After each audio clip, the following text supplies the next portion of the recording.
Seu olhar escuro e ameaçador lentamente se fixou nos 3 discípulos trêmulos. Eles nervosamente se perguntavam se sua raiva era porque haviam roubado tesouros secretamente do monastério de seu mestre. Eles até se lembraram que quando o bracelete de Jade havia sido colocado na sua noiva, seu mestre não parecia tão furioso assim.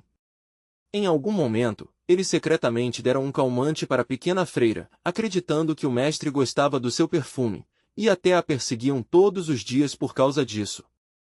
Enquanto essas memórias surgiam, os 3 discípulos sentiram um arrepio percorrer suas espinhas. O suor começou a escorrer em seus rostos enquanto pensavam sobre como seu mestre havia mudado drasticamente nos últimos 3 anos.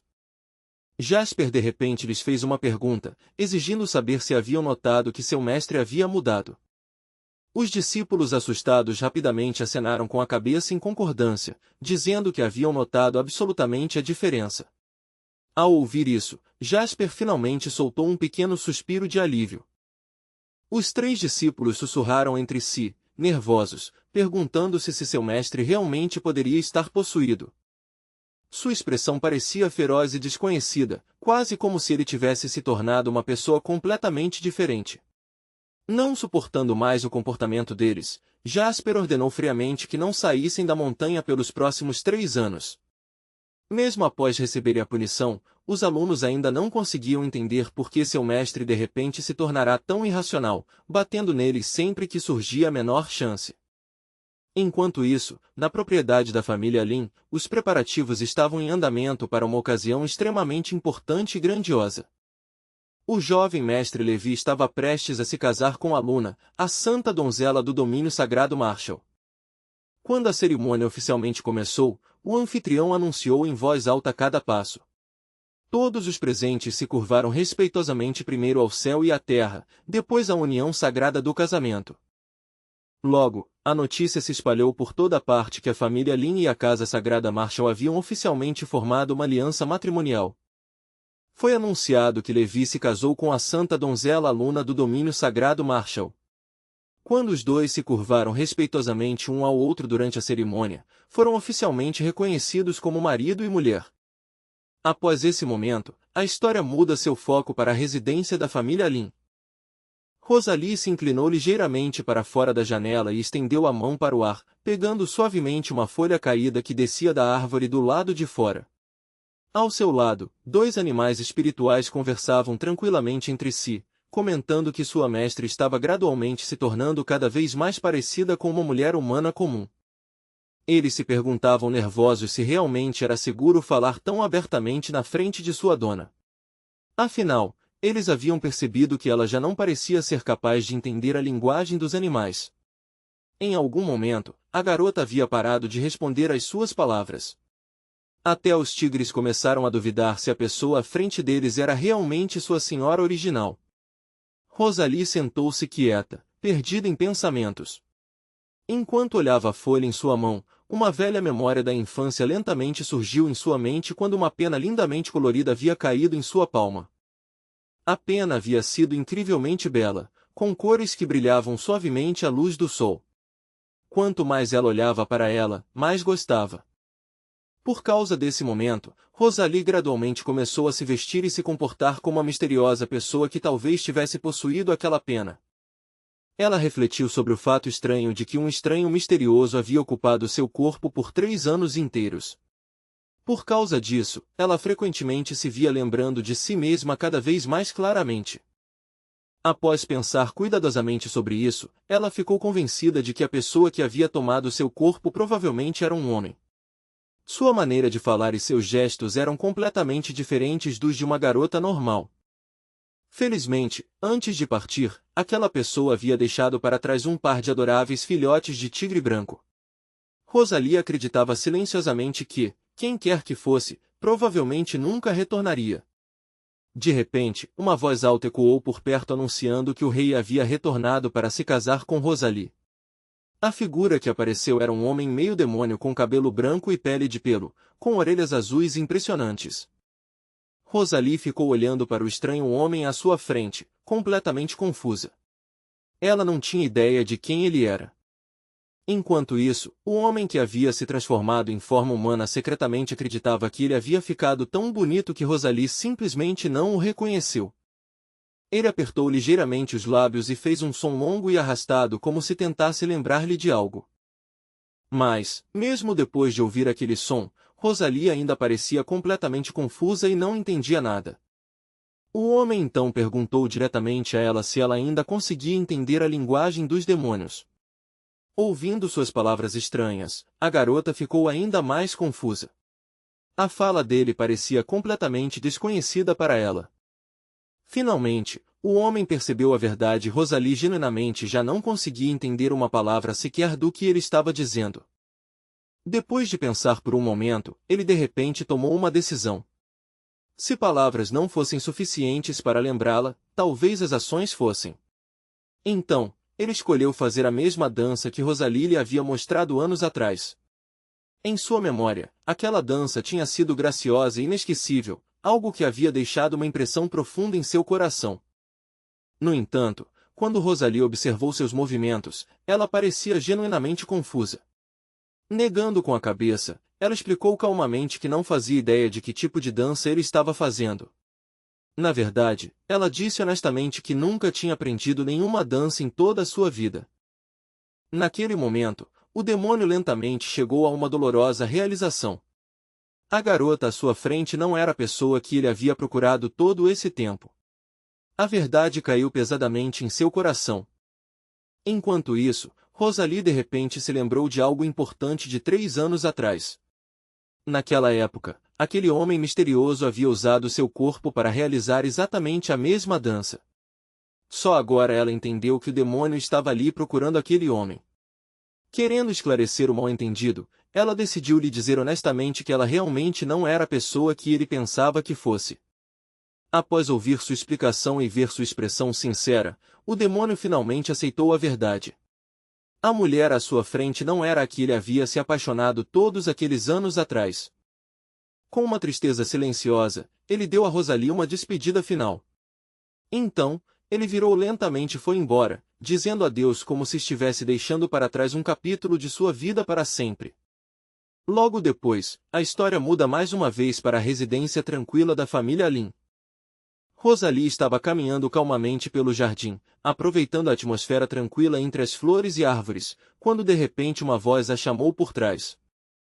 A pessoa que chegou foi Jasper. Ele se desculpou educadamente primeiro antes de perguntar se ela poderia devolver o anel do pico da montanha, explicando que era um item precioso que originalmente pertencia à sua família. Enquanto conversava com ela, seus olhos gradualmente desceram e se fixaram na pequena besta tigre branca que Rosalie estava segurando delicadamente em seus braços. Ao ver a pequena criatura, Jasper não pôde deixar de pensar consigo mesmo quão incrivelmente fofa ela parecia. O filhote de tigre peludo parecia quase impossível de resistir. Percebendo o interesse em seus olhos, Rosalie sorriu ligeiramente e o convidou para tocar o pequeno tigre, já adivinhando que ele secretamente queria segurá-lo. Jasper ficou ligeiramente surpreso com isso. Ele não entendia como Rosalie havia adivinhado exatamente o que ele estava pensando. Tentando esconder seu constrangimento, ele rapidamente colocou uma expressão fria e indiferente. Com uma voz calma, insistiu que não tinha nenhum interesse ou afeição por bestas demoníacas. Ainda assim, apesar das palavras confiantes saindo de sua boca, as mãos de Jasper se moveram de maneira muito diferente. Sem hesitar, ele rapidamente pegou o filhote de tigre e começou a acariciar suavemente seu pelo macio e fofo. Rosalie observou silenciosamente a cena. Vendo quão concentrado e entusiasmado ele estava enquanto acariciava a pequena criatura, ela não pôde deixar de pensar que sua suposta indiferença não parecia muito convincente. Quase meia hora depois, Jasper finalmente devolveu o filhote de tigre a Rosalie. Naquele momento, o pobre animal estava com o pelo completamente bagunçado de tanto carinho. Após pegar o filhote de volta em seus braços, Rosalie de repente se lembrou da razão original pela qual Jasper havia vindo vê-la. Curiosa, ela perguntou novamente por que ele realmente tinha vindo. Mas estranhamente, Jasper de repente mudou de ideia. Com um tom casual, disse que não era nada importante afinal e que não havia necessidade de discutir mais sobre isso. Vendo que ele estava se preparando para ir embora, Rosalie fez uma reverência educada e lhe ofereceu sua despedida. Antes de partir, Jasper se virou brevemente e disse que, se tivesse tempo no futuro, viria visitá-la novamente. A partir daquele dia, Jasper começou a visitar a residência dos Lynn regularmente, aproximadamente uma vez a cada 2 semanas. Com o tempo, ele e Rosalie ficaram cada vez mais próximos, frequentemente passando tempo brincando juntos com os animados filhotes de tigre. 5 anos depois, o relacionamento deles se tornou ainda mais profundo. Jasper finalmente escolheu Rosalie para se tornar sua companheira para o cultivo em pares. Um dia, dentro de sua morada em uma caverna, Jasper de repente repreendeu seus discípulos com raiva. Ele os acusou de roubar secretamente um tesouro conhecido como relíquia conectora do coração, alertando-os de que tal comportamento imprudente poderia facilmente trazer desastre sobre eles. Os discípulos assustados rapidamente explicaram que tinham a intenção de oferecer o item à Mãe Superior. A raiva de Jasper ainda ardia intensamente, e ele rosnou de frustração. Mas justo quando seu temperamento estava prestes a explodir novamente, uma voz suave e gentil o interrompeu e acalmou a atmosfera tensa. A voz pertencia à sua esposa, Rosalie. Quando ela se aproximou dele, Jasper imediatamente se suavizou. Ele a envolveu em seus braços e decidiu parar de discutir, escolhendo em vez disso perdoar os discípulos assustados. Com um tom tranquilizador, Jasper disse a Rosalie para não se preocupar mais com o assunto. Os discípulos, que estavam perto, agradeceram silenciosamente a Rosalie do fundo de seus corações por ter intervindo e os salvado de mais punições. O tempo passou silenciosamente, e os anos fluíram como as estações que mudam. 500 anos depois, Levi, sob a cuidadosa orientação de Aluna, conseguiu cultivar seu poder até alcançar o reino sagrado e, finalmente, se tornou um verdadeiro governante. No entanto, depois desses mesmos 500 anos, Rosalie eventualmente chegou ao fim de sua vida. Ela faleceu pacificamente e foi enterrada nas terras proibidas pertencentes à seita Shuna. Cheio de profunda tristeza, Jasper acariciou suavemente a superfície fria de sua lápide pela última vez. Após esse dia, ele se trancou em sua morada na caverna e desapareceu do mundo, nunca mais se mostrando. Eventualmente, chegou a hora de todos voltarem ao mundo real. O sistema foi ativado mais uma vez e transportou os heróis de volta para a mesma árvore onde sua jornada havia começado. A primeira pessoa a recobrar a consciência foi o protagonista. Levi lentamente abriu os olhos e virou a cabeça para olhar em direção a Jasper. Jasper estava deitado por perto, com os olhos ainda fechados. Ao ver isso, Levi ficou preocupado e rapidamente perguntou se ele finalmente havia recuperado a consciência. Naquele momento, a voz do sistema de repente soou novamente. Ela anunciou que Jasper havia retornado com sucesso ao corpo principal do palco e agora poderia completar a tarefa atribuída. Como recompensa por completar a missão, Jasper obteve um fragmento do espírito primordial, um poder misterioso que havia caído do caos infinito do universo. Logo depois, um padrão elegante e brilhante apareceu lentamente na testa de Jasper. À medida que se formava, o espaço ao redor parecia tremer ligeiramente, como se estivesse preenchido com uma força esmagadora e poderosa. Quando Jasper finalmente abriu os olhos, a primeira coisa que viu foram 2 mãos com longas e escuras unhas calmamente oferecendo uma xícara de chá diante dele. Ele aceitou lentamente a xícara e deu um pequeno gole, apreciando a rica fragrância do chá. O homem misterioso ao seu lado então falou suavemente, explicando que depois de beber esse chá divino, alguém poderia fechar os olhos tranquilamente e cair em um sono profundo e repousante. Ao ouvir isso, Jasper acenou com a cabeça pensativamente e comentou que já podia sentir a barreira ao seu redor começando a enfraquecer. Ele continuou falando, acrescentando que ainda precisaria voltar e reparar as formações defensivas. No entanto, antes que ele pudesse terminar sua frase, o homem misterioso de repente puxou uma adaga afiada e a cravou violentamente no estômago de Jasper. Olhando para a ferida repentina, Jasper tentou desesperadamente entender por que isso estava acontecendo e qual seria a razão do ataque. Mas ele nem teve a chance de terminar de falar. O homem empurrou a lâmina cada vez mais fundo até que a arma foi enterrada quase até a base. O atacante explicou calmamente que o fragmento do espírito primordial já havia se fundido completamente com ele. Por causa disso, essa arma especial agora era capaz de prejudicar diretamente esse poder. Enquanto isso, de volta sob a árvore no mundo real, Levi deu um pequeno tapa na orelha de Jasper enquanto chamava seu nome suavemente. Quando Jasper ainda se recusou a acordar, Levi não teve escolha a não ser batê-lo um pouco mais forte, na esperança de trazê-lo de volta à consciência. De repente, Jasper acordou como se tivesse acabado de escapar de um sonho profundo e estranho. Vendo que Jasper finalmente abriu os olhos, Levi o olhou com preocupação e comentou que ele parecia estar com muita dor. Após recuperar o fôlego, Jasper admitiu que havia acabado de ter um sonho aterrorizante. No sonho, algum vilão o havia esfaqueado com uma faca, e a dor havia sido assustadoramente real. Naquele exato momento, o sistema falou mais uma vez. Ele anunciou que o galo também havia retornado ao seu corpo principal e recebido sua recompensa, uma habilidade chamada chamado sensorial. Com esse novo poder, se dois seres pensassem fortemente um no outro, haveria uma chance de invocar temporariamente uma criatura de outro mundo. Não muito depois, a criatura invocada de repente acordou e imediatamente começou a protestar, confusa e em pânico. O demônio não fazia ideia do que era essa habilidade estranha ou por que tal poder havia sido forçado em sua mente. Mas quase imediatamente depois, o galo assentiu feliz, murmurando para si mesmo que eles realmente haviam retornado ao seu mundo original. O arauto espalhou suas asas amplamente e voou para o céu antes de pousar graciosamente em um galho de árvore próximo, agora aparecendo em sua forma humana. Olhando ao redor cuidadosamente, ele finalmente ficou certo de que havia retornado ao lugar familiar onde havia vivido antes e, mais importante, ele estava de volta em seu corpo original. Ele olhou para si mesmo e de repente sorriu amplamente satisfeito. Felizmente, ele não estava mais preso em um corpo humano, e certamente não no corpo de uma mulher. Tomado de alegria, o galo gritou alto, comemorando o fato de que finalmente havia recuperado sua aparência original. No entanto, da perspectiva de Levi e Jasper, toda a cena parecia incrivelmente ridícula e incrivelmente tola. Justo quando o grupo ainda estava processando tudo o que havia acontecido, uma voz familiar de repente ecoou por perto. Momentos depois, Shawn apareceu bem na frente deles como se tivesse saído do nada. O protagonista e seu companheiro congelaram por um segundo, incrédulos.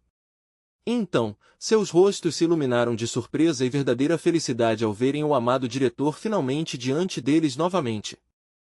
Sem pensar duas vezes, os dois correram em direção a ele a uma velocidade impressionante, quase como animais famintos que haviam acabado de avistar sua tão esperada refeição. Jasper abraçou Shawn fortemente e admitiu honestamente que sentirá muita falta dele, e que parecia que fazia uma eternidade desde que se haviam visto pela última vez. Levi rapidamente complementou de lado, dizendo que sentia exatamente a mesma coisa. Mas Shawn imediatamente fez uma expressão fria e respondeu com sarcasmo seco, apontando que, na realidade, só havia se passado uma única noite. Ainda assim, o olhar afiado em seus olhos suavizou um pouco. Um sorriso caloroso apareceu em seu rosto enquanto admitia que também sentirá falta deles e que, na verdade, havia vindo trazer boas notícias. Shawn explicou calmamente que o período de licença deles havia oficialmente terminado e que uma unidade de operações especiais já havia sido despachada para buscá-los. Após fechar casualmente a tampa de sua garrafa de água, ele levantou a cabeça e perguntou aos dois se estavam felizes ao ouvir essa notícia. Em vez de gritar de emoção, ambos simplesmente assentiram silenciosamente. Por um momento, ficaram ali parados, ainda processando tudo o que acabará de acontecer. Enquanto isso, Tracy empurrou uma pilha de documentos pela mesa em direção ao AEG e anunciou que o relatório de autópsia finalmente havia sido concluído. De acordo com ela, ele continha uma descoberta muito surpreendente. Na análise laboratorial, haviam encontrado pequenos ovos pertencentes a uma criatura sinistra escondidos entre os fios de cabelo do cadáver.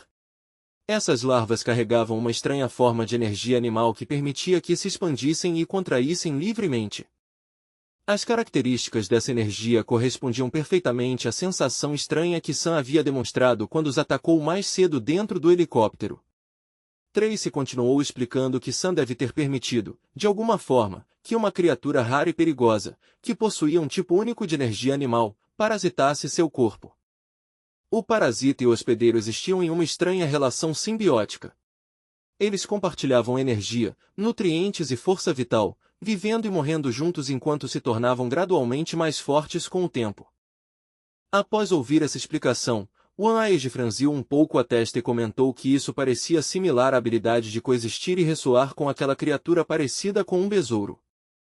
Tracy assentiu seriamente e enfatizou que essa descoberta era uma prova clara de traição. Sam, junto com alguns mercadores ligados a ele dentro da sede, havia conspirado secretamente com forças demoníacas. Quando alguém perguntou sobre a posição de Sam, Tracy respondeu que ele pertencia à divisão de combate da sede e possuía um nível de força classificado como 9. One-Eyed concluiu que, assim que as evidências fossem entregues à sede, quem quer que tivesse nomeado Sam certamente cairia sob investigação imediata. Tracy concordou e acrescentou que, uma vez que o corpo de Sam e o relatório laboratorial fossem enviados através do centro de comando da sede e entregues ao comandante supremo, a identidade do traidor seria rapidamente descoberta e contramedidas apropriadas poderiam ser preparadas sem demora. No entanto, o homem ainda estava cético. Ele tinha certeza de que o traidor não seria tolo o suficiente para deixar evidências tão óbvias para trás. Tracy concordou com essa preocupação e apontou que o custo desse método simbiótico era relativamente pequeno, sugerindo que os seguidores do inimigo já haviam formado alianças mais profundas com os demônios. Provavelmente, continuou, esses conspiradores já haviam adulterado os registros de arquivos do Estado-Maior. Como resultado, eles atualmente não tinham uma ideia clara de quem era o traidor ou quão poderoso ele poderia ser. Ainda assim, One-Eyed achava uma coisa difícil de entender. Se o traidor fosse originalmente humano, como alguém poderia se aliar voluntariamente a criaturas que literalmente devoram pessoas? Tracy explicou calmamente que os demônios não eram apenas mais fortes que os humanos comuns, mas também se tornavam mais poderosos ao consumi-los. Não muito depois dessa discussão, o homem se dirigiu à pista de pouso. Ao chegar lá, ele reuniu Levi, Jasper e Isaac e começou a dar instruções detalhadas. Ele os alertou de que, durante a jornada, tanto humanos quanto demônios poderiam tentar tomar o corpo sendo transportado na aeronave, junto com os documentos que estavam carregando. No entanto, ele acrescentou que, considerando a impressionante força de Levi e a presença de Jasper por perto, não seria fácil para qualquer inimigo roubar o corpo ou as evidências com sucesso. No final, ele disse que confiava neles completamente. Ele os incumbiu formalmente da missão de escolta, explicando que Isaac os ajudaria e responderia adequadamente a qualquer situação que surgisse. Justo quando estavam prestes a partir, One-Eyed de repente pareceu lembrar de algo. Ele acenou com a mão e chamou Isaac. Puxando Isaac um pouco mais perto, o homem perguntou em voz baixa se ele já havia notado que Levi e Jasper pareciam visitar a clínica psiquiátrica com bastante frequência. Isaac imediatamente percebeu o que ele queria dizer e assentiu com confiança. Na sua opinião, essas visitas eram, na verdade, uma espécie de treino mental ou exercício psicológico para os dois. Ele até mencionou o ditado antigo de que há apenas uma linha tênue separando o gênio da loucura. Segundo ele, isso poderia explicar por que a força esmagadora deles muitas vezes parecia tão irracional. Essa explicação inesperada impressionou tanto One-Eyed que ele deu um tapão nas costas de Isaac e confirmou que ele havia entendido perfeitamente a situação. Mesmo depois de dar todas essas instruções, One-Eyed ainda se sentia inquieto. Ele sabia que, assim que as evidências chegassem à sede, os traidores certamente ficariam furiosos. Finalmente, ele fez outro pedido. Pediu que o mensageiro imperial fosse deixado na costa para ajudar a proteger as cidades vizinhas. Ao ouvir isso, os olhos do galo se iluminaram imediatamente. Cobertura com uma asa, ele murmurou feliz que parecia que finalmente poderia tirar uma folga de lidar com aqueles dois encrenqueiros. No entanto, Levi comentou friamente que o galinho já havia ficado forte demais. Ouvindo esse comentário, o galo de repente se sentiu desanimado, pensando que eles simplesmente não confiavam nele de jeito nenhum. Wan Aege rapidamente colocou um sorriso amigável e explicou que, depois de tudo o que havia acontecido em Sanxi, ele realmente acreditava na lealdade do mensageiro imperial. Ele se lembrou de como o mensageiro uma vez brincou dizendo que era um espião. Mas um verdadeiro espião, ele apontou, nunca admitiria abertamente tal coisa e certamente não ficaria entre as pessoas tão abertamente. Ele também lembrou a todos que o mensageiro imperial havia se sacrificado repetidamente enquanto os defendia em Sanxi. Por causa disso, Wan Aege o considerava um aliado completamente confiável. Depois de ouvir essa explicação, Jasper se virou para Levi e concordou que o galo realmente era alguém em quem ainda podiam confiar. Vendo que todos haviam chegado à mesma conclusão, o herói decidiu deixar o galo para trás, incumbindo da tarefa de ajudar com a segurança local. Logo depois, todos embarcaram com sucesso no helicóptero e começaram a se preparar para o voo de volta para a sede. De pé nas proximidades, Wan Aege segurava a criatura demoníaca perto de si e olhava silenciosamente para o céu acima. Sua expressão revelava preocupação e esperança de que nada desastroso acontecesse durante a missão.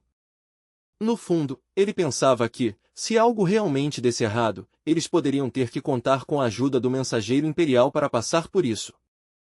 Enquanto isso, o galo descansando em seus braços fechou os olhos e pensou melancolicamente que uma criatura maligna provavelmente não poderia realmente ajudar os humanos. Mas então outro pensamento cruzou sua mente. Talvez ele pudesse aproveitar o fato de que Levi e Jasper não estavam por perto no momento. Bem acima deles, em algum lugar invisível, vários demônios estavam zombando da situação. Eles riam da ideia de que um traidor com tal poder ainda estava hesitando e até considerando fugir. De repente, o galo lembrou de algo aterrorizante, que o herói possuía a habilidade de se mover instantaneamente e viajar pelo espaço. Escapar de alguém assim seria quase impossível. A realização fez com que ele tremesse levemente, e esse pequeno movimento não passou despercebido por Wan Aege. Ao mesmo tempo, o helicóptero com os 3 passageiros se aproximava de um prédio alto da sede. Enquanto isso, Wan Aege caminhava de um lado para o outro nervosamente, imaginando todos os cenários mais negativos e temendo que pudessem ser emboscados. Durante tudo isso, o mensageiro permanecia surpreendentemente calmo, deitado confortavelmente comendo frutas, sem se importar com nada. Wan Aege esfregou as têmporas cansado, pensando que o helicóptero já deveria estar se aproximando da sede. Ele não podia deixar de se preocupar com como Levi e Jasper estavam. Enquanto isso, o galo estava aproveitando uma vida extremamente confortável, sendo servido e cuidado por atendentes. De repente, o telefone de Wan Aege tocou. A mensagem era clara: a entrega foi bem-sucedida. Ninguém interferiu. O corpo permaneceu intacto e todos os dados foram preservados. Ao ouvir esse relatório, Wan Aege de repente se animou de excitação. Ele bateu a palma contra a mesa várias vezes, aliviado. Nesse mesmo momento, Jasper já estava discutindo as informações reunidas com seu comandante superior. Enquanto isso, Isaac falava com Wan Aege ao telefone em voz baixa, relatando que tudo havia ocorrido tranquilamente. Ainda assim, Wan Aege não conseguia deixar de se sentir desconfiado sobre como tudo isso havia ocorrido tão facilmente. Para ele, parecia extremamente estranho que seus inimigos simplesmente não fizessem nada. Ele não conseguia tirar da cabeça o pensamento desconfortável de se o corpo e as evidências realmente haviam sido entregues com segurança. Isaac confirmou calmamente que tudo realmente aconteceu exatamente dessa forma. Ele acrescentou que representantes da família JYN também estavam presentes ao lado do comandante supremo durante todo o processo, testemunhando pessoalmente a situação se desenrolar. A notícia claramente pegou Wan Aege de surpresa. Embora ele tenha ouvido a explicação de Isaac, uma sensação estranha de inquietação começou a crescer dentro dele. Tudo havia acontecido de forma muito suave, e no fundo ele simplesmente não acreditava que a situação normalmente se desenrolaria assim. Incapaz de se livrar da sensação, ele se virou para Tracy e começou a discutir o assunto com ela. Perguntou diretamente se ela realmente acreditava que os traidores dentro da sede haviam simplesmente se rendido sem resistência. Tracy também parecia desconfiada. Ela apontou que, no momento, todos estavam ao ar livre, expostos e visíveis. Enquanto isso, o inimigo ainda permanecia escondido em algum lugar nas sombras e ainda contava com o apoio de poderosos demônios. Wan Aege apoiou o queixo nas mãos, franzindo a testa, e comentou que inimigos com essas oportunidades poderiam muito bem se mostrar se isso atendesse aos seus planos. Depois de pensar em silêncio por um momento, Tracy sugeriu outra possibilidade. Talvez o inimigo ainda não estivesse agindo porque estava preparando algo muito maior nos bastidores. Wan Aege relutantemente admitiu que, mesmo que a sede tivesse recebido o corpo e os dados coletados, isso por si só não garantia que eles conseguiriam identificar o verdadeiro traidor. Justo quando a atmosfera na sala ficou carregada de tensão, o telefone dele de repente começou a tocar novamente. O rosto de Wan Aege instantaneamente ficou pálido. O fato de a ligação ter voltado tão rápido fez seus instintos gritar que algo estava errado. Sem hesitar, ele atendeu o telefone. Uma voz do outro lado imediatamente se apresentou com um tom confiante. Era Axel, o chefe do Departamento Especial de Xinfan City, um especialista de renome classificado no nível nacional. No momento em que Wan Aege ouviu aquele nome, sua expressão escureceu visivelmente. Com pouca paciência, ele exigiu que Axel fosse direto ao ponto. Axel começou a falar de forma descontraída com um sorriso, dizendo que nada de particularmente importante havia acontecido. No entanto, menos de 3 segundos depois, Wan Aege encerrou abruptamente a ligação sem dizer mais nada. Axel olhou para o telefone silencioso com incredulidade, claramente irritado por a conversa ter sido interrompida antes que ele pudesse terminar uma única frase. Com um tom sarcástico, ele murmurou para si mesmo que Wan Aege estava se comportando pior do que o habitual. Logo depois, o telefone de Wan Aege tocou novamente. Ele atendeu rapidamente, supondo que fosse Isaac ligando com notícias urgentes sobre Levi e Jasper. Mas, para sua decepção, o chamador era Axel novamente. Desta vez, Axel o repreendeu brincando por ter desligado tão abruptamente durante a conversa anterior. O rosto de Wan Aege se torceu com desdém. Não querendo perder mais tempo conversando, ele desligou a ligação novamente sem ouvir mais nada. No entanto, menos de 2 segundos depois, o telefone tocou novamente. Desta vez, Wan Aege atendeu com a mão trêmula, mal conseguindo controlar sua raiva, enquanto exigia que Axel parasse de desperdiçar seu tempo. Axel explicou calmamente que queria falar sobre o relatório da operação de resgate que ocorreu em Xianxi. Ele admitiu que não teve a chance de ler o relatório antes. No começo, ele pediu a um conselheiro militar para revisar os documentos por ele, mas acabou descobrindo que esses arquivos só poderiam ser acessados por líderes dentro da unidade da cidade. Wan Aege perguntou impacientemente se Axel poderia abrir o relatório agora. Axel praguejou baixinho e disse que ao menos tentaria. Mas, um momento depois, Wan Aege descobriu que o acesso ao documento já havia expirado. Axel parecia genuinamente surpreso e perguntou há quanto tempo ele estava trazendo esse assunto. Ele acrescentou que já havia revisado registros de transações até anos depois de terem sido criados, e aqueles arquivos nunca foram restritos como este. Ouvindo essa explicação, Wan Aege explodiu de raiva. Ele gritou que faria uma reclamação oficial por negligência se isso continuasse. Quando a ligação finalmente terminou, ele jogou o telefone para baixo frustrado e amaldiçoou Axel por ter desperdiçado tanto tempo com algo que deveria ter sido uma questão simples. Tracy imediatamente percebeu que algo sobre toda a situação parecia suspeito. Mas antes que ela pudesse expressar completamente sua preocupação, o telefone de Wan Aege tocou mais uma vez. Assumindo que fosse Axel ligando novamente, ele atendeu irritado e imediatamente começou a gritar ao telefone, exigindo que o chamador falasse rápido. Desta vez, no entanto, a voz do outro lado pertencia a Isaac. Percebendo isso, Wan Aege imediatamente reprimiu sua raiva e começou a perguntar rapidamente sobre a situação. Ele admitiu honestamente que estava esperando uma ligação como essa e perguntou diretamente se algo sério havia acontecido, especialmente se o corpo de Sam havia sido roubado. Isaac olhou para as figuras adormecidas de Levi e Jasper próximas antes de explicar que o homem responsável por enviar Sam para a cidade costeira era alguém chamado Cases. Cases, ele explicou, era um guerreiro de classificação continental que havia colaborado secretamente com as forças traidoras ligadas à sede inimiga. Isaac continuou relatando que Casey e outros poderosos especialistas que haviam cooperado com essas forças inimigas agora estavam completamente sob controle e logo enfrentariam um julgamento. No total, vários centenas de guerreiros já haviam sido detidos. Mas quando One Eyes ouviu essa notícia impressionante, ele mal conseguia acreditar nos próprios ouvidos. Tudo havia se desenrolado de forma muito fácil. Tracy ouviu atentamente e respondeu que o centro de comando da sede sempre fora extremamente eficiente, então talvez não houvesse nada de particularmente estranho nisso. Ainda assim, One Eyes murmurou baixinho que essa onda repentina de boas notícias chegou muito rápido, e ele se sentia estranhamente despreparado para um desfecho tão perfeito.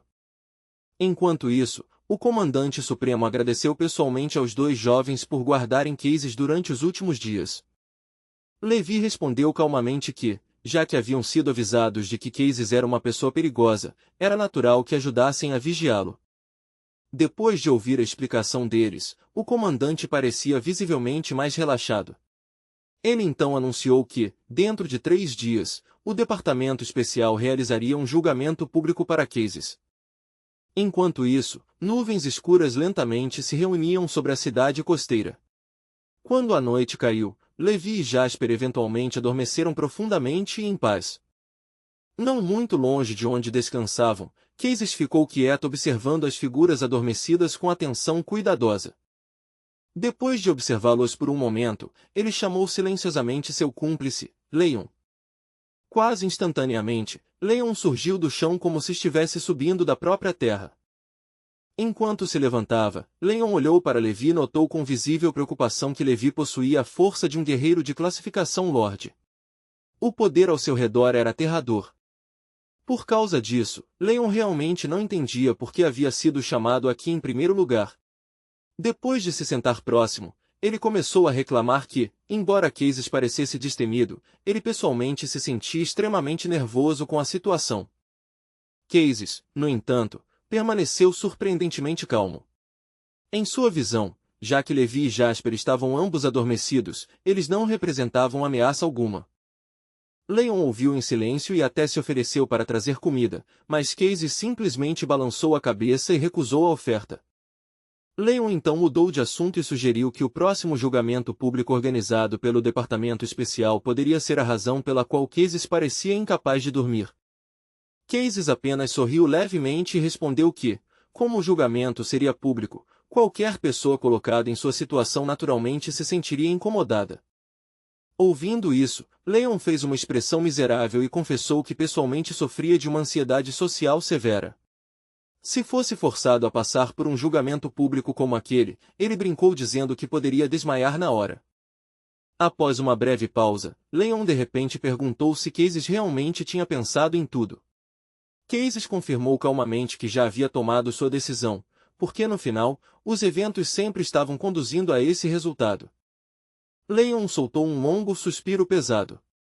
Relutantemente, ele admitiu que sentiria falta desse lugar do Departamento Especial e até dos colegas com quem trabalhou.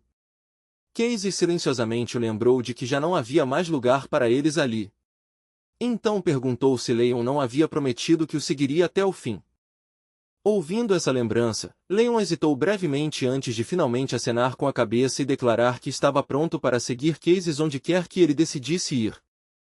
Nesse momento, algo se moveu debaixo do capô de Leon.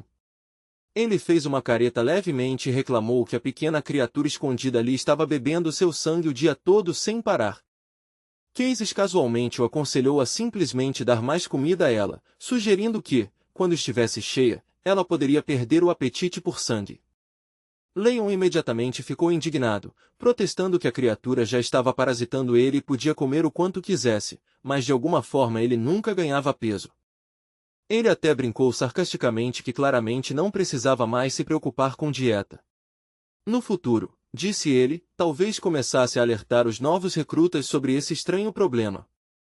Casey olhou para ele com leve surpresa. Então, depois de notar a pequena criatura parecida com um morcego espreitando, ele sorriu suavemente e concordou com a observação. Mas naquele exato momento, a voz de Levi de repente ressoou de perto, dizendo calmamente para eles pararem de falar. Os dois homens instintivamente se assustaram com a voz repentina. Levi franziu levemente a testa e, com clara irritação na voz, os alertou que, se continuassem fazendo aquele barulho, acabariam acordando Jasper. Leon ficou tão assustado que seu corpo todo tremia. Sem perder mais tempo, ele rapidamente se escondeu atrás de Casey e caiu completamente em silêncio. Casey estreitou os olhos pensativamente e comentou em voz baixa que algo na situação parecia estranho. Ele apontou que Levi não teve absolutamente nenhuma reação ao aparecimento repentino de Leon. Antes que alguém pudesse responder, Casey virou a cabeça e percebeu que Leon já havia desaparecido sem deixar rastros. Ele se perguntou em silêncio se o homem realmente estava tão apavorado com Levi.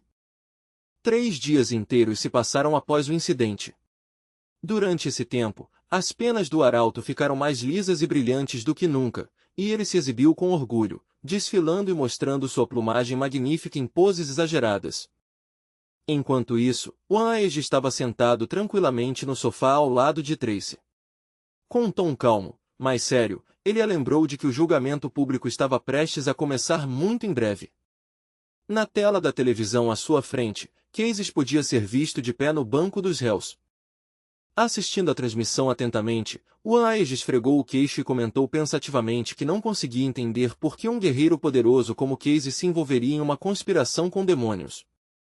Tracy de repente lembrou de algo que Sam mencionou anteriormente sobre o relatório da operação de resgate em Sunny ter sido selado. A memória imediatamente lhe deu uma nova ideia. Ela começou a explicar que todos os laboratórios que trabalhavam sob o Departamento Especial, independentemente da cidade em que pertenciam, haviam recebido recentemente uma ordem de proibição direta da sede. Todos os pesquisadores conectados a esses laboratórios também foram proibidos de participar dos fóruns do departamento, deixando absolutamente nenhuma pista que os investigadores pudessem seguir. Quando Waage perguntou aonde ela queria chegar com essa teoria, Tracy explicou calmamente que o relatório sobre a Operação Tang-Chi estava provavelmente diretamente relacionado à proibição misteriosa dos laboratórios. Por isso, acreditava ela, o documento havia sido selado imediatamente após a missão ser concluída. Agora, nem os arquivos do departamento nem os fóruns internos tinham mais acesso a ele. Waage assentiu lentamente e acrescentou que ele mesmo havia lido o relatório antes de ser selado. Mesmo agora, ainda conseguia se lembrar da maior parte de seu conteúdo, mas na época nada nele parecia suspeito. Justo naquele momento, uma voz oficial ecoou pelos alto-falantes da televisão, anunciando formalmente que o julgamento público estava começando. A transmissão declarou que o julgamento de Casey, acusado de traição e de ameaçar a estabilidade da sociedade humana, estava agora oficialmente em andamento. O locutor também afirmou que Casey era um guerreiro de classificação continental que havia servido anteriormente na força-tarefa da sede do Departamento Especial. Ouvindo as acusações, Casey simplesmente abaixou um pouco a cabeça e olhou para frente com uma expressão calma, sem mostrar o menor sinal de medo. Logo depois, ele foi questionado diretamente se havia secretamente contatado demônios e fornecido informações sobre as forças humanas. Sem demonstrar o menor sinal de agitação, o homem confirmou calmamente que realmente tinha tido contato com demônios. Ouvindo uma confissão tão direta, Vivian o olhou com choque. O investigador continuou interrogando, pressionando por detalhes sobre quando aqueles contatos com os demônios haviam começado. Durante todo o processo, Casey permaneceu composto. Ele explicou que, 10 anos antes, havia usado a habilidade de movimento oculto de um corvo de 4 olhos para transmitir padrões secretamente em papéis. Enquanto isso, Waage e Tracy continuaram assistindo toda a transmissão com atenção, de seus assentos. Até o demônio Cafuné que observava a transmissão assistiu ao processo de perto, cruzando os braços com raiva. A investigadora feminina então fez outra pergunta, querendo saber por que ele havia contatado um demônio de classificação cidade. Casey deu uma leve risada e respondeu indiferente que a sede já sabia há muito tempo que o objetivo era ajudar os demônios a atacar a cidade Yonyai. Do outro lado da transmissão, Mateu bateu o punho contra a mesa quando ouviu essa confissão desavergonhada, chamando Casey de um verdadeiro canalha. A investigadora lembrou a Casey que, se os demônios atacassem a cidade, inúmeras pessoas inocentes perderiam suas vidas. Casey apenas riu novamente e confirmou calmamente que isso era verdade. Após essa resposta, o comandante passou para a próxima pergunta. Ele perguntou se Casey havia sido quem ordenou que Sun transferisse o líder da cidade de Yangai para facilitar a invasão dos demônios. Casey deu uma resposta curta e simples. Ele também confirmou essa acusação. Depois de ouvir essa última admissão, o comandante supremo bateu o martelo e declarou o veredito. Casey, um guerreiro de classificação continental, foi oficialmente considerado culpado de traição e de prejudicar a estabilidade da sociedade humana. Assistindo à tela, Axel franziu profundamente a testa e comentou com claro desdém que alguém como Casey mal poderia ser chamado de humano. Perto dali, o chefe das forças especiais de Hang City bebeu calmamente seu café e comentou indiferente que a pena de morte era mais do que uma punição justa. Durante todo o processo, Levi e Jasper permaneceram sob enorme pressão psicológica por tudo o que acontecia ao redor deles. Jasper levantou lentamente a cabeça, seus pensamentos embaralhados e expressão carregada de frustração. Nesse momento, o idoso chefe da família Jim pigarreou e declarou que queria fazer a última pergunta a Casey. Ele perguntou por que Casey havia escolhido trair a humanidade e colaborar com os demônios, apesar de ser um poderoso guerreiro de classificação continental. Até aquele momento, Casey havia permanecido completamente indiferente. Mas agora ele de repente se animou, sorrindo com clara satisfação ao comentar que finalmente alguém havia feito a pergunta que ele estava esperando. Ele olhou para o emblema da Suprema Corte antes de perguntar, em resposta, se alguém presente sabia sobre a proibição dos laboratórios. O comandante supremo imediatamente explodiu de raiva quando ouviu essa pergunta. Ao mesmo tempo, Tracy e Wan pularam de seus assentos, suas expressões se tornando extremamente sérias. Percebendo que a situação estava ficando perigosa, o comandante rapidamente se levantou e ordenou que a transmissão ao vivo fosse interrompida imediatamente. Mas Casey apenas sorriu triunfante, claramente percebendo que ele já havia alcançado exatamente o que queria. Os investigadores de repente começaram a entrar em pânico. Seus rostos ficaram pálidos enquanto relatavam que a transmissão não podia ser interrompida porque o sistema já havia sido hackeado. Sem outra opção, o comandante tentou retomar o controle e ordenou que Casey fosse levado imediatamente. No entanto, Casey calmamente lembrou a todos com um sorriso que, mais cedo, ele poderia facilmente ter libertado suas mãos usando sua habilidade especial. A equipe de vigilância confirmou que essa habilidade realmente havia sido ativada mais cedo e que até mesmo fora registrada. Então, Casey anunciou de repente que a verdade da situação era na verdade muito diferente. No momento seguinte, ele estalou os dedos. Imediatamente depois, os corpos de Levi e Jasper começaram a se embaralhar estranhamente, como se tivessem sido transportados para outro lugar. O mesmo efeito estranho não afetou apenas eles. Vivian e os outros sentados próximos também desapareceram da mesma maneira, enquanto um som baixo de zumbido ecoava pelo espaço. Wan Aege saltou de seu assento incrédulo e gritou que Casey ainda conseguia usar suas habilidades de alguma forma. Mateu imediatamente pegou seu arco e flechas, rangendo os dentes enquanto corria em direção à saída, determinado a chegar ao local imediatamente. Wan Aege também tentou correr atrás dele, mas Tracy rapidamente segurou suas roupas e o impediu, explicando que não havia necessidade de pânico. Ela explicou que a habilidade especial de Casey, gravação do mundo espelhado, poderia prender as pessoas em uma ilusão por até 10 minutos. Casey se comportou como se nada de anormal tivesse acontecido. Calmamente, ele declarou que estava pronto para responder a última pergunta que havia sido feita anteriormente.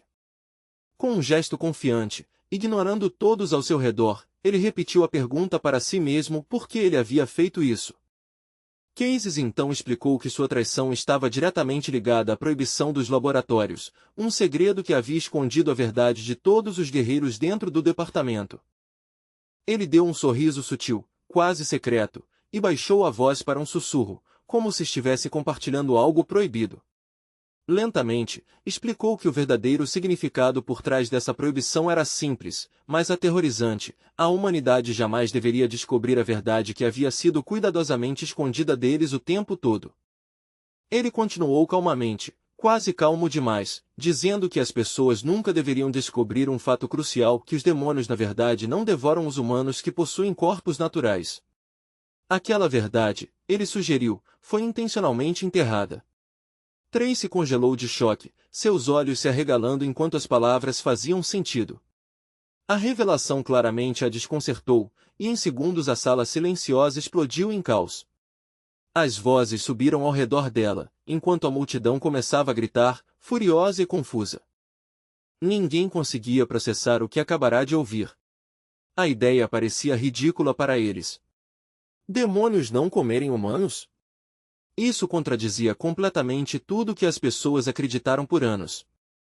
A garota de cabelo curto rapidamente levantou a voz, insistindo que havia presenciado algo horrível. Com um tremor de certeza, declarou que seu próprio comandante, um guerreiro poderoso com um corpo inato, havia sido morto diante de seus olhos. Uma memória terrível de repente ressurgiu em sua mente. Ela se lembrava do vento gelado em uma montanha coberta de neve e o momento aterrador em que um monstro gigante parecido com um macaco levantou o forte lutador no ar e cravou sua enorme palma diretamente em seu peito. A garota não pôde fazer nada, a não ser gritar de puro terror. Sua voz ecoou impotente pela encosta nevosa, enquanto a criatura monstruosa abria lentamente sua enorme boca, claramente se preparando para morder o homem. Mas então algo estranho aconteceu, algo que ela nunca conseguiu explicar.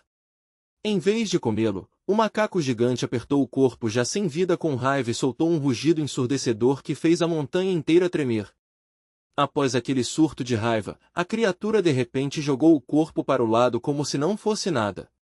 Então, virou a cabeça diretamente para a garota e correu em sua direção com um sorriso arrepiante que fez seu sangue gelar. A garota tremeu violentamente, suas pernas se recusando a se mover, enquanto o medo a enraizava no lugar. No entanto, no último segundo, o monstro simplesmente passou por ela sem tocá-la. A memória terminou abruptamente, e naquele momento algo finalmente se encaixou em sua mente. Em pânico, ela apertou a cabeça com força e continuou repetindo para si mesma que o que ela lembrava realmente aconteceu. A criatura não havia comido seu capitão. Mesmo quando ela mesma estava ferida e indefesa, ele também não a havia terminado.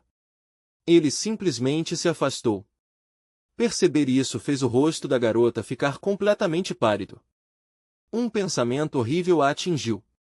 Se ela e seu capitão nunca tivessem atacado aquele demônio primeiro, talvez nada disso teria acontecido. Talvez seu capitão ainda estivesse vivo agora. Enquanto isso, Casey continuava a falar sem parar, acrescentando calmamente mais informações que apenas tornavam a situação ainda mais confusa e perturbadora para todos que o ouviam. Ele alegou que os humanos que possuíam corpos inatos eram na verdade capazes de evoluir da mesma forma que os demônios, devorando humanos comuns e absorvendo seu poder. Ouvir isso foi simplesmente demais para a garota de cabelo curto. Suas pernas falharam e ela caiu impotente no chão, incapaz de aceitar a possibilidade aterradora de que tudo o que ela acreditava pudesse estar errado. Enquanto olhava ao redor, confusa, as expressões nos rostos ao redor começaram a mudar lentamente. Seus olhos ficaram frios e predatórios, e a garota de repente percebeu com horror que muitos deles também eram demônios. Claramente se divertindo com o choque que se espalhava pela multidão, Casey continuou falando com um tom relaxado. Ele explicou que guerreiros que possuíam certos tipos especiais de corpos inatos não eram considerados presas pelos demônios. Segundo ele, o Departamento Especial já havia descoberto esse fato por meio de inúmeros experimentos laboratoriais há muito tempo. No entanto, o governo havia deliberadamente escondido essa informação do público. Cassius calmamente acrescentou que toda a guerra entre humanos e demônios poderia ter sido evitada. Infelizmente, os humanos escolheram um caminho diferente de tourner demons into enemies and weapons out of fear. Ao terminar de falar, Casey fez uma conclusão sombria. Os demônios, disse ele, nunca poderiam realmente perder. Essa simples verdade foi a razão pela qual ele finalmente escolheu trair a humanidade. Porque ambos os lados compartilhavam a mesma origem de poder, ele explicou, os demônios e os que possuíam corpos inatos não podiam devorar uns aos outros. Na realidade, pertenciam à mesma espécie. Da perspectiva dele, o que as pessoas chamavam de traição era na verdade algo muito mais lógico. Aos seus olhos, ele simplesmente escolheu ficar com seus verdadeiros camaradas. Cases continuou dizendo que guerreiros com corpos inatos e demônios representavam o próximo passo na evolução. A sociedade criada pelos demônios, afirmou ele, era a sua verdadeira casa no futuro. Com um sorriso calmo, ele anunciou que qualquer um que desejasse voltar para sua verdadeira casa poderia encontrá-lo na ilha Yun. Então, Cases casualmente pegou o braço do homem que estava ao seu lado. O homem instantaneamente ficou nervoso e tentou se afastar, claramente não querendo que seu rosto fosse revelado a todos. Cases riu suavemente e anunciou que qualquer um disposto a cooperar com os demônios e completar sua evolução se tornaria automaticamente parte da sua sociedade. Com um sorriso travesso, ele até brincou que, nessa nova vida, as pessoas poderiam comer o quanto quisessem sem engordar e sempre manteriam uma figura perfeita. Tracy só podia ficar ali, em choque, completamente incapaz de encontrar palavras para responder a um discurso tão inacreditável. Nesse exato momento, Mateu de repente levantou seu arco, puxou a corda e disparou uma flecha carregada com eletricidade. Rangendo os dentes de fúria, ele atacou sem hesitar. A flecha cortou o ar como um meteoro em chamas, indo diretamente para as costas de Cases. Mas o guerreiro percebeu o ataque instantaneamente. Ele se virou suavemente e simplesmente sorriu, parecendo completamente confiante e impassível. Nesse instante, Leon pulou para frente sem pensar e o protegeu com seu próprio corpo, bloqueando o ataque que vinha. Vendo essa traição acontecer diante de seus olhos, Mateu rugiu de raiva. Enquanto pegava outra flecha, ele amaldiçoou seu antigo companheiro, nunca imaginando que as coisas chegariam a esse ponto. Jeremy ficou ali, sem acreditar. Não conseguia entender como Leon tinha conseguido escapar da jaula. Imediatamente, ordenou a seus subordinados que inspecionassem os prisioneiros restantes. No entanto, Cases casualmente os impediu, dizendo que não havia necessidade de se preocupar. Ele explicou que um dos prisioneiros já havia formado um contrato com um misterioso corvo de 4 olhos. Jeremy franziu a testa e fez outra pergunta. Como Cases ainda podia usar seus poderes enquanto estava com as algemas de ferro supressoras? Cases se esticou preguiçosamente, como se estivesse entediado. Mas quando abriu os olhos lentamente novamente, a expressão relaxada desapareceu completamente de seu rosto. Ele convidou Jeremy a descobrir a resposta por si mesmo. De acordo com os cálculos de Jeremy, Cases deveria ter apenas cerca de 5 minutos restantes, já que a habilidade poderia restringir alguém por no máximo 10 minutos. Jeremy também sabia uma regra importante: o mesmo alvo não poderia ser amarrado novamente por pelo menos 24 horas depois que a habilidade terminasse. Portanto, a única opção era esperar até que Levi conseguisse escapar. Mas, nesse momento, Cases estalou os dedos casualmente e sorriu, e o corpo do homem de óculos começou a se torcer de maneira antinatural. Mateu ficou olhando, sem acreditar na transformação perturbadora. Ele gritou algo com raiva e rapidamente puxou seu arco novamente enquanto amaldiçoava baixinho. Nesse momento, Cases calmamente comentou que Mateu, como um guerreiro com um corpo inato, havia sacrificado e suportado inúmeras dificuldades para proteger as pessoas comuns.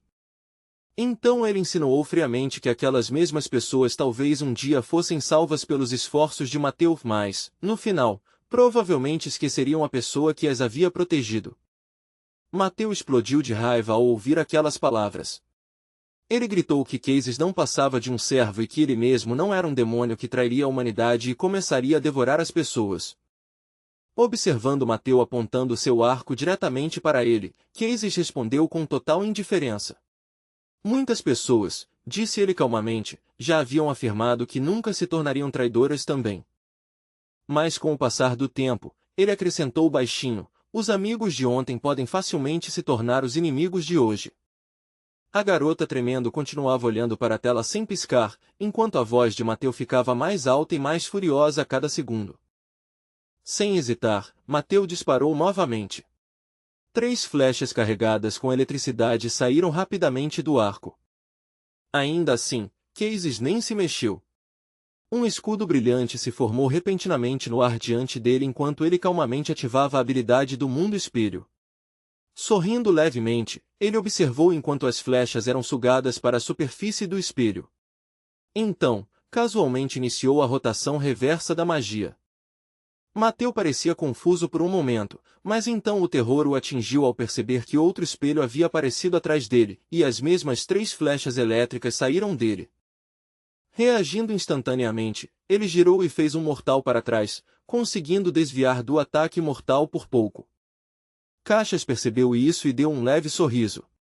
Como o limite de 10 minutos ainda estava longe, ele não tinha intenção de liberar a garota tão cedo. Então ele estalou os dedos novamente, desta vez com um sorriso misterioso e um pouco suspeito, como se tivesse acabado de pensar em outro plano. O corpo de Mateu de repente começou a desaparecer estranhamente.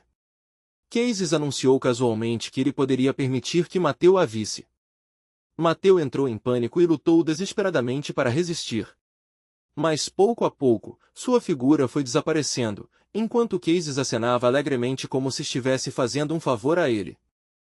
Nesse momento, Jeremy juntou as mãos. Juntamente com seus subordinados, ele ativou a poderosa técnica do Castelo dos 10.000 Espíritos. Correntes escarlates saíram de seus corpos e dispararam em direção a Cases de todas as direções. Jeremy gritou alto que o inimigo não deveria escapar de jeito nenhum. Cases levantou calmamente o dedo indicador para os lábios, sinalizando para que ficassem quietos. Com um sorriso relaxado, ele os lembrou que, desde os tempos antigos, ele sempre foi aquele que trancava os outros, não o contrário. No momento seguinte, Jeremy e os outros começaram a desaparecer estranhamente, suas silhuetas distorcendo como se a realidade estivesse derretendo ao redor deles.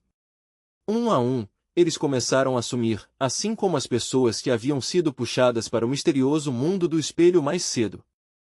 Somente segundos depois, o salão que antes estava lotado e cheio de tensão caiu em completo silêncio. O que antes era uma sala cheia de pessoas agora estava estranhamente vazia. Cases colocou casualmente a mão no ombro de Leon, como se tudo tivesse acontecido exatamente como o planejado. Em um tom relaxado, sugeriu que era hora de eles saírem. Logo abaixo de seus pés, um abismo escuro se abriu de repente, como uma sombra viva. Sem hesitar, os dois deram um passo à frente e desapareceram juntos na escuridão que girava. Justo antes de desaparecer completamente, Casey se virou para a tela de transmissão e deixou uma última mensagem. Com um sorriso confiante, ele lembrou a todos que novos companheiros sempre seriam bem-vindos na Ilha Yu. Mas ele mal teve tempo de saborear o momento dramático. Do nada, um punho poderoso acertou seu rosto com brutalidade. Os espectadores assistindo à transmissão congelaram em completa confusão, incapazes de acreditar no que estavam vendo. Do outro lado da tela, a garota assistindo à cena tinha uma expressão desconfortável e surpresa. Cases foi violentamente lançado para trás pelo impacto e colidiu com força contra a parede. Um grito de dor escapou de sua boca enquanto o sangue escorria de seus lábios. Leon ficou completamente congelado, olhando para a cena chocante que se desenrolava diante dele. Seu corpo tremia enquanto seus olhos se moviam nervosamente entre Cases e Levi. Levi estava firme no lugar, com o punho ainda erguido após o golpe. Seus ombros estavam retos, sua postura firme e confiante, irradiando uma força esmagadora. Nesse momento, o guerreiro finalmente entendeu a verdade. Diante dele estava alguém que havia alcançado o temido posto de um senhor, e agora estava claro por que as pessoas o temiam tanto. Leon não ousou dizer uma única palavra. Um pensamento assustador cruzou sua mente, que Levi poderia tê-lo reconhecido, e essa possibilidade sozinha o encheu de pavor. Após o discurso de Cases, guerreiros de todo o país já haviam começado discussões acaloradas. Muitos ficaram surpresos ao saber que um novo governante havia surgido, especialmente um que possuía um corpo nato. As pessoas logo perceberam algo importante. Esse herói não fazia parte da sociedade demoníaca, nem havia escolhido ficar ao lado dos demônios.